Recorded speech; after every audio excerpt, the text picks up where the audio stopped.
तरी मरून जाशील. भोंगळ्या तू कुणाच्या नादी लागलास लक्षात ठेव. खराची जात सांगतो एमपीत बसून. खरा दलित होता, डॉक्टर बाबासाहेब आंबेडकरांच्या जातीचा होता, महारांचा होता आणि ब्राह्मणांचं काम करायला निघाला होता. लाज वाटली पाहिजे यार. कशाचं बांधलेलं रे तू? तोंडातून पाडलेली अवलाद. तुला भोंगळा करून बी काय फायदा नाही. तुझी अवलाद तोंडातून पडलेली आहे. हे तूच लिहितो, तूच बोलतो. तोंडातून कसा पाडला ह्याचं उत्तर दे. ब्राह्मणांचं काम शूद्रांनी करायचं नाही, सोडून दिलंय आम्ही. 14 ऑक्टोबर 1956 22 प्रतिज्ञा. जरा नीट बघ. विज्ञानवादी लोक आहेत आम्ही. खराची जात तुला तिथं एमपीत बसून कळाली? खराची जात तुला सांगायची? तुला महाराष्ट्रातून कोणी फोन केला होता? कोण तो गांडू आहे महाराष्ट्रातला? कोण तो हरामखोर आहे? त्यांनी इथं तुला जी जात सांगितली आणि व्हिडिओ बनवायला लावला, तो महाराष्ट्रातला कोण आहे? देवेंद्र फडणवीस. गृहमंत्रीपद तुमच्याकडे. याद राखा, या जर भोंगळ्याला अॅट्रॉसिटी ऍक्ट अंतर्गत कारवाई करून जर महाराष्ट्रात आणलं नाही तर याचे परिणाम तुम्हाला भोगावे लागतील. RSS मनुवाद्यांशिवाय या हरामखोराला फोन गेलेला नाही. महाराष्ट्रातून याला कुणी फोन केला याचा VDR CDR चेक करा.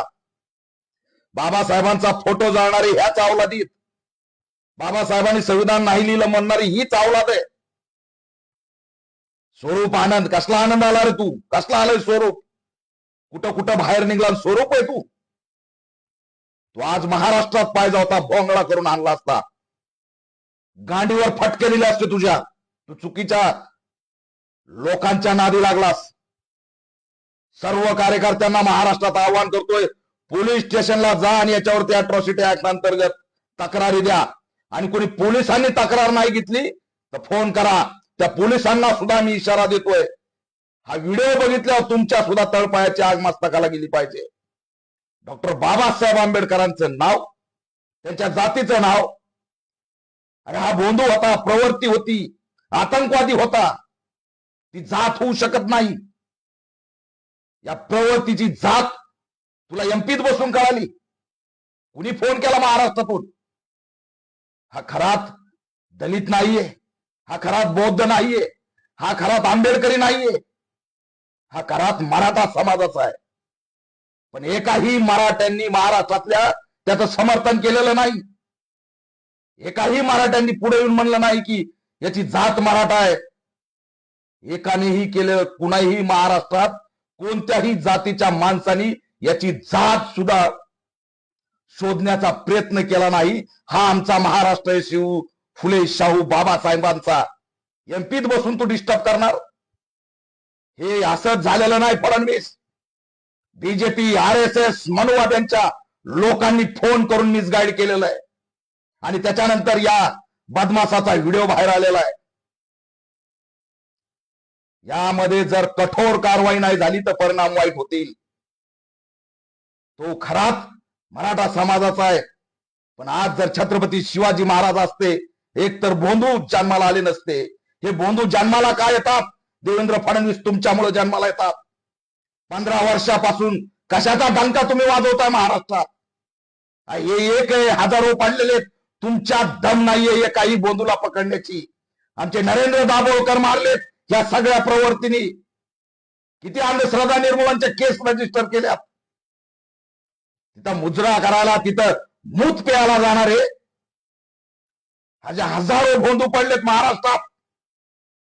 काय एकालाही रोखलं नाही. आज छत्रपती शिवाजी महाराज असते तर भोंदू नावाला सुद्धा उभा राहिले नसते. आणि जर एखादा भोंदू या खरात सारखा मराठा जरी असता, मुंडका आणि पाय छाटून आतापर्यंत मोकळे झाले असते. हे छत्रपती शिवाजी महाराजांचं राज्य आणि त्यांचा इतिहास आहे. आणि हरामखोराला कुणी, या भोंगळ्याला त्या ठिकाणी एमपीचा कोणी फोन केला महाराष्ट्रातून? शोध लावा. लक्षात ठेवा, यांनी दलितांना डिवचलंय, बाबासाहेबांच्या लेकरांना डिवचलंय. महाराष्ट्रात दंगली घडवायच्या, महाराष्ट्रातला सामाजिक सलोखा बिघडायचा आहे. नेमकं काय करायचं? फडणवीस उत्तर द्या. तुम्ही एकीकडे म्हणता अफवा पसरू नका, सोशल मीडियावर लिहू नका. आणि हा याचे कपडे कोणत्या रंगाचे, हा अफवा पसरवतो, कोण लागतो तुमचा फडणवीस? का आतापर्यंत त्याच्यावर कारवाई झाली नाही? तुम्हाला बेंगलोरमध्ये अजित पवारची 0 FIR दाखल झाली तर महाराष्ट्राचा अपमान वाटला आणि महाराष्ट्राच्या प्रकरणावरती दिशाभूल करणारी माहिती हा असणारा हरामखोर त्या एमपीत बसून दलित आहे म्हणून सांगतो खरा, आणि वरून म्हणतो शूद्रांनी ब्राह्मणांचे काम करायचे नाही, ब्राह्मणांचे हे काम आहे. तू ब्राह्मणांचा अपमान करतो, तू ब्राह्मणांना या ठिकाणी कमी लेखतो, तू ब्राह्मणांना बलात्कारी म्हणतो. म्हणजे ह्या खरातनी जे काम केलं ते ब्राह्मणांचं काम आहे असं तुला म्हणायचंय का? लाज वाटली पाहिजे असल्या या मानसिक रोग्यांना, ज्यांचा मेंदू सडलेला आहे, घाण वास सुटलाय. चला एमपीत बसलाय पण महाराष्ट्रात वास सुटलाय. नागडा करून मारला जाईल. जर फडणवीस गुन्हा दाखल नाही केला तर मग आम्हाला एमपीत घुसावं लागेल. आता नाही वाटत महाराष्ट्राचा अपमान, एमपीतला माणूस महाराष्ट्रातली बदनामी करतोय, ब्राह्मणांची बदनामी करतोय, शूद्र त्या ठिकाणी असणार शूद्र म्हणून आंबेडकरवादी बौद्धांना हिणवतोय. येताना तुम्ही दीक्षाभूमीला, करताना तिथं भाषण. कोण आहेत आम्ही? भोंदूचं एकही केंद्र आमच्याकडे नाही. आम्ही विज्ञानवादी गौतम बुद्धांचे अनुयायी आहेत. घाणीतून बाहेर काढले बाबासाहेबांनी आम्हाला, घाणीतून रोगातून बाहेर काढलंय. आम्ही उपकार मानतोय की आजच्या या परिस्थितीत आम्ही एकमेव विज्ञानवादी आहेत. आणि आमच्यावर बोट दाखवताय. तोंडातून आलोत, पायातून आलोत, गुडघ्यातून आलोत, अंगठ्यातून आलोत म्हणणारे तुम्ही, विषमता पेरणारे तुम्ही, शहाणपणा शिकवणार. आणि म्हणे हे आमचं काम आहे, महिलांचं शोषण करणं तुमचं काम आहे. खरात हा जातीने कुणी असला तो भोंदू आहे, ती प्रवृत्ती आहे, ती जात होऊ शकत नाही. महाराज असते तर आतापर्यंत छाटून टाकलं असतं, त्यांनी कुणाला सोडलेलं नाही. हा महाराजांचा इतिहास आहे, हा महाराष्ट्राचा इतिहास आहे. भोंदू निर्माण झाले याला कारणे मनोवादी आहेत, भोंदू निर्माण झाले याला कारणे RSS आहे. RSS मुळे भोंदू निर्माण झालेत. कोण फिरतो बागेश्वर इकडं, कोण आणून त्याला प्रचाराला उभा करतं? चिठ्ठ्या वाचून भविष्यवाणी दाखवणारा भोंदू नाही तर कोण आहे? उत्तर द्या. या जर स्वरूप आनंद टाकल्या भोंगल्याला जर लवकर महाराष्ट्रात अटक करून आणलं नाही तर या आद्राका फडणवीस याचे परिणाम राज्यात दिसल्याशिवाय राहणार नाहीत. मग आम्ही घोटून जर त्या ठिकाणी पॅन्थर काय असतो दाखवला ना तर मग असणारं बोंबलत बसू नका. तात्काळ कारवाई झाली पाहिजे. मोठा संताप आहे आंबेडकरी समाजामध्ये. डॉक्टर बाबासाहेब आंबेडकरांच्या जयंतीच्या तोंडावरती महाराष्ट्राचा सामाजिक सलोखा बिघडवण्याचं काम होतंय. जाहीर करा, सरकारी प्रेस नोट काढा. हा खरात कोण आहे? आज सगळे बऱ्याच ठिकाणी दलित, आंबेडकरी, अरे लोकांना तुम्ही जात सोडायला लावली या महाराष्ट्रात. नराधमाची जात नसते, भोंदूंची जात नसते, आतंकवाद्यांची जात नसते.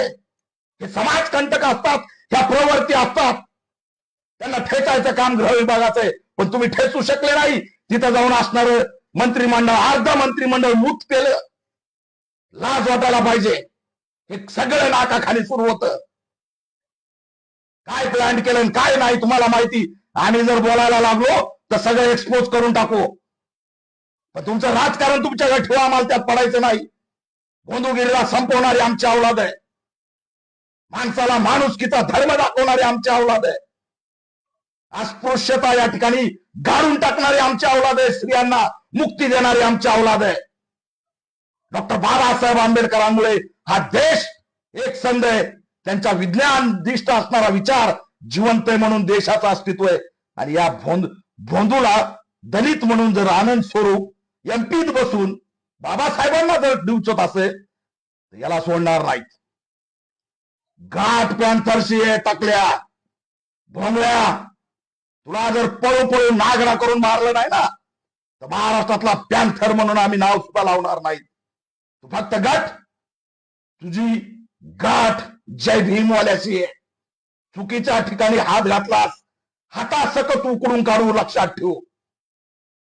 त्याला महाराष्ट्रातून कोणी माहिती दिली त्याचा VDR CDR पुढे आला पाहिजे. हे उगच घडलेलं नाही. कोण तो हरामखोर वळवळणारा इथं बसलाय. आता ब्राह्मण महासंघ गप्प काय का ना याचा निषेध केला नाही स्वरूप आनंदचा, की तो म्हणतो हे जे खरातनी काम केलं ते आमचं काम आहे. तुम्ही समर्थन करताय, तो बलात्कार करतोय, लोकांना लुटतोय. हे कसं काय काम असू शकतं कुणाचं? ब्राह्मण महासंघ गप्प का? आम्हाला शूद्र म्हणून हिणवलं, पण ब्राह्मणांचं काम काय सांगितलं त्यांनी? तुम्हाला राग काय येत नाही? दिशाभूल करणारी माहिती या नराधामाने दिलेली आहे. याला असणाऱ्या तात्काळ अटक केली पाहिजे. अॅट्रॉसिटी ऍक्ट अंतर्गत गुन्हे दाखल झाले पाहिजेत. कार्यकर्त्यांनी याचा व्हिडिओ लिंक आणि त्या ठिकाणी तक्रार घेऊन पोलीस स्टेशनला द्यावी आणि तात्काळ सुमोटो पोलिसांनी याच्यात गुन्हा दाखल करावा. वेगळ्याच ठिकाणी तुमचा सुमोटो चलतो राजकारणासाठी. तर काय कुठं जातो तुमचा सुमोटो? कुठे पोलीस महासंचालकाची समिती? अधिवेशनात कुणासाठी बोलले होते तुम्ही की सोशल मीडियावर अफवा पसरू नका? याचे कपडे विशेष आहेत म्हणून याची अफवा तुम्हाला चालती नाही? बाहेर राज्यातला आहे म्हणून धरायचा नाही? महाराष्ट्रातल्या पोरांसाठी तुम्ही सोशल मीडियावरती ऍक्ट काय मध्ये बदल करायला निघालात. आणि हा कोण आहे? फडणवीस हे कोण माणसं आहेत हे तात्काळ धरले पाहिजेत. अन्यथा महाराष्ट्रामध्ये या ठिकाणी आम्ही रस्त्यावरती उतरल्याशिवाय राहणार नाहीत हा इशारा देतोय. कायदेशीर कारवाई करा. भोंगळा करायला तरी काय येते, तोंडातून पडलंय म्हणतंय. काय भोंगळा करावं? पण ठोकणार म्हणजे ठोकणार.